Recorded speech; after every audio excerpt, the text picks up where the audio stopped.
Welcome to this week's episode of Under the Radar, where we discuss important subjects that aren't getting the attention they deserve because corporate media isn't covering them. Today, I want to focus on the corrupt, illegitimate supermajority of the Supreme Court and its increasingly suspect use of something called a shadow docket, a tool that they are using to overstep precedent and create an imperial presidency, all to benefit Donald Trump. But first, what exactly is a shadow docket? So let's break it down. Increasingly, the aforementioned corrupt, illegitimate supermajority is handing down rulings without full briefings or oral arguments and without providing a detailed analysis as to how they arrived at their decisions. The Trump regime has been making a record number of emergency applications to the court after losing many of times in lower courts and demanding quick turnarounds on high stake issues ranging from immigration to mass layoffs within the federal workforce. Instead of following procedure and tradition, the six corrupt justices are acquiescing to the Trump regime's demand for expeditious rulings, which are often rendered in brief, unsigned orders that offer little to no explanation about how the justices arrived at their conclusions. Almost invariably, the three so called liberal justices, Sotomayor, Kagan, and Jackson, dissent. Aaron Sager, a professor at Fordham University School of Law, spoke about this alarming trend when he said, quote, "The government asked for it rarely and the court granted it rarely. Now the government is asking it for it routinely and the court is granting it routinely. That does not show a change in the underlying rules of the system, but it is a definite change in the way that the system is behaving," unquote. He is, of course, talking about the increasing abuse and misuse of the shadow docket. But before we go on, the Supreme Court is a corrupt, illegitimate institution that must be stopped. So please like and share this video. And if you believe in our mission, subscribe to Mary Trump Media. As Sager mentions, while these petitions are legal, the way they're being used is unprecedented. There's an increasing lack of transparency when it comes both to the way the supermajority reaches its conclusions and its agenda vis-a-vis the Trump regime. Donald's Department of Justice has filed 25 emergency applications with the Supreme Court this year, and the court has acted in 24 of these cases, siding with the Trump regime wholly, or at least in part, 21 times. It has ruled against Donald's DOJ only twice. One of the most recent shadow docket rulings came earlier this month when the court gave the green light to allowing federal agents in South California to target people for deportation based solely on their race or spoken language. The liberal minority wrote, "This makes Latinos, quote, fair game to be seized at any time," unquote. Unfortunately, this is just the tip of the iceberg.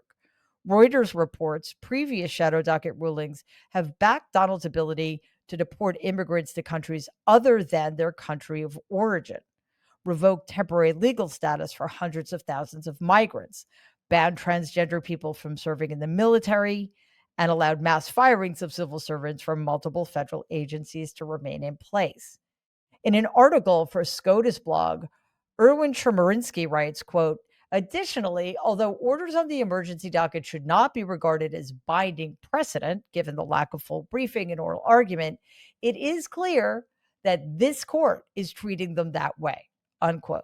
In sum, the shadow docket is being used in unprecedented ways to assist in promoting the Trump regime's agenda while increasing the power of the executive branch in a way never seen in American history. Along the way, the corrupt, illegitimate supermajority has made it clear that it no longer respects the court's precedents and will overturn them no matter how flimsy their legal arguments.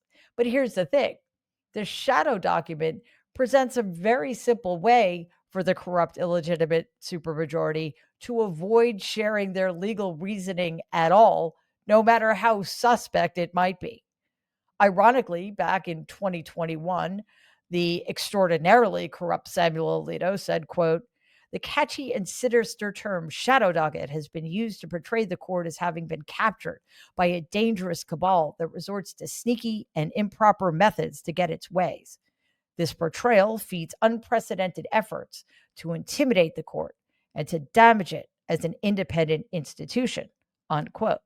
Well, as it turns out, the court has been captured by a dangerous cabal of extremists, including Brett Kavanaugh, Clarence Thomas, Neil Gorsuch, Chief Justice John Roberts himself, and increasingly Amy Coney Barrett, and the cabal is led by Samuel Alito.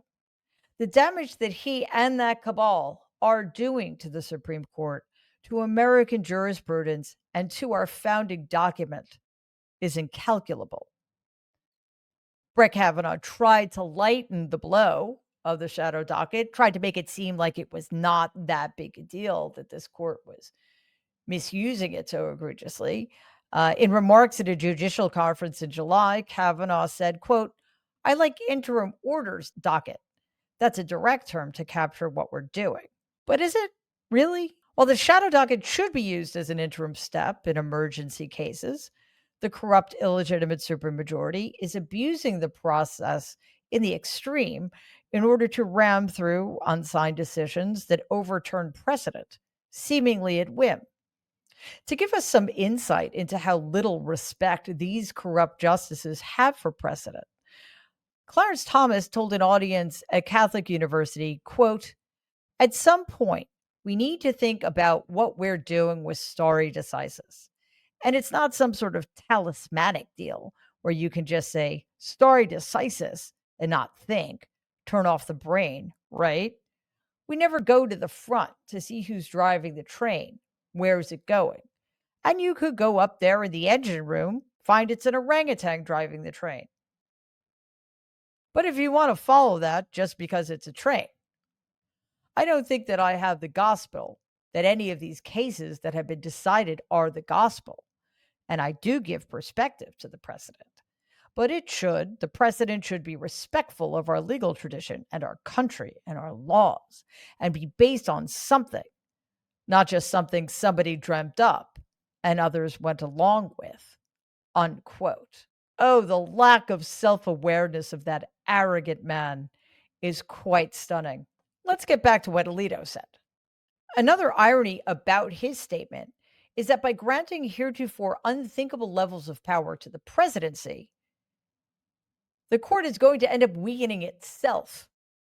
As for the court's independence, there is no such thing anymore, as this court is entirely dedicated to aiding and abetting Donald and the Trump regime's extraordinary assault on the American people, our civil liberties, and our Constitution.